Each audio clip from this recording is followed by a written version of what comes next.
Obviously, FormNext wasn't all about printers. There was lots and lots of materials there too. One of the most interesting materials companies that I actually found right at the end of the show, and that's ColorFabb.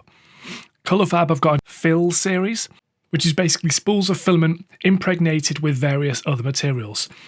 Metals, like their brass, steel, and copper ranges, just give you genuine metal feeling products, but printable like any other miniatures. But they also have a stone fill for ceramic-like products and a wood fill for wood-like products.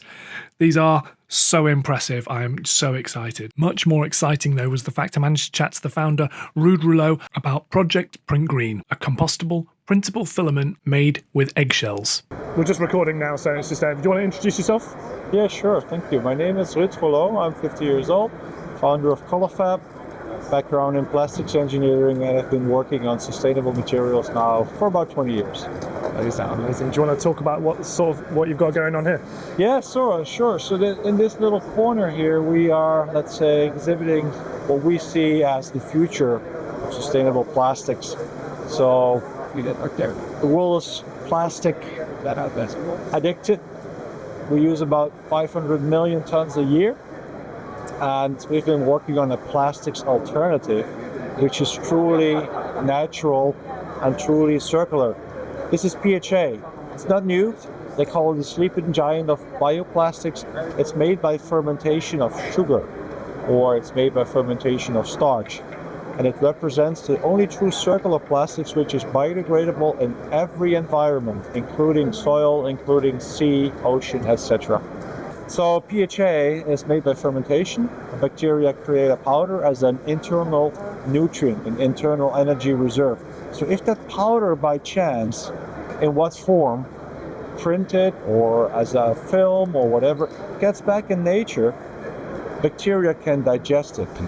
So that's the true meaning of biodegradability. So the materials you've got here are available as a consumer might recognize, so they're available on a reel, so you can run through a normal printer. What's the sort of format? Where are we at on that sort of side of things? Yeah, so PHA has not been new. It has been in the market for 30 plus years. But PHA is not an easy polymer. It's not easy to achieve, let's say, a certain processing window. Medium long-term functionality. So only for the last 5 years we have seen PHA manufacturers that have been working on a variety of PHA building blocks that allowed us to create a formulation that's even printable. So looking at print speed, looking at layer adhesion, warping, etc., we have now come to a point that we can claim, hey, we have a drop-in for most plastics that now can be 3D printed as well. So cool. It's so needed as well, in my opinion. Yes, and maybe if I can contribute, this little corner here is part of a national grant, a Dutch grant called Print the Planet Green, and there we even try to enhance the properties of PHA by adding a waste stream from the food industry, used eggshells. So together with the company expert in the Netherlands, we're extracting the calcium carbonate from eggshell waste streams.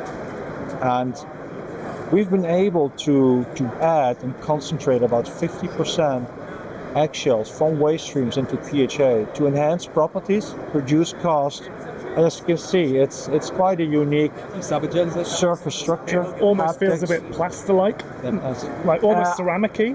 I would say yes. It has a very noble, gentle touch like ceramics. So it doesn't resemble anything shiny like regular plastic. No, sure. Right. Yeah, exactly that. So is this a on-market solution now? Can people go and buy this off the shelf? Yes. So at current we have one formulation called All PHA or Alpha, the way you pronounce it. It's available. It works on most printers. So we see a growing demand there, a growing awareness that there is an alternative to commodity plastic. Yeah, amazing. What's the sort of cost on the plastic? On the Alpha? Yes. So cost-wise, PHA is still a niche material. So opposed to the 500 million tons of commodity plastic, PHA availability is still limited, roughly 50,000 tons a year, which means it has not reached economy of scale. Of course. So in practice, we see a price difference 2x to 4x opposed to normal plastics.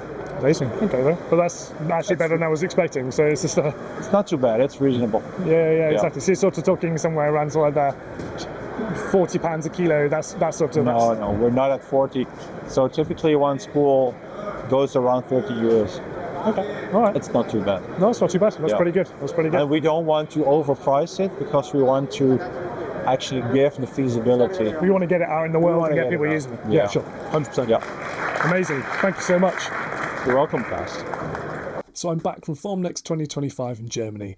I have so much footage and so many things to talk about. So I decided the best way to do that was to put it all in a big old playlist and just release the videos one by one, and you can just dip in as you want to. You should see the playlist on the screen now. So if you enjoyed the content, do like and subscribe. And I just want to say before you disappear, a huge thank you to everyone who supports me over on Patreon or chats to me over on Discord. You are all absolute legends and you know who you are. So I've been James, this is RisingApe Minis, and I'll see you next time.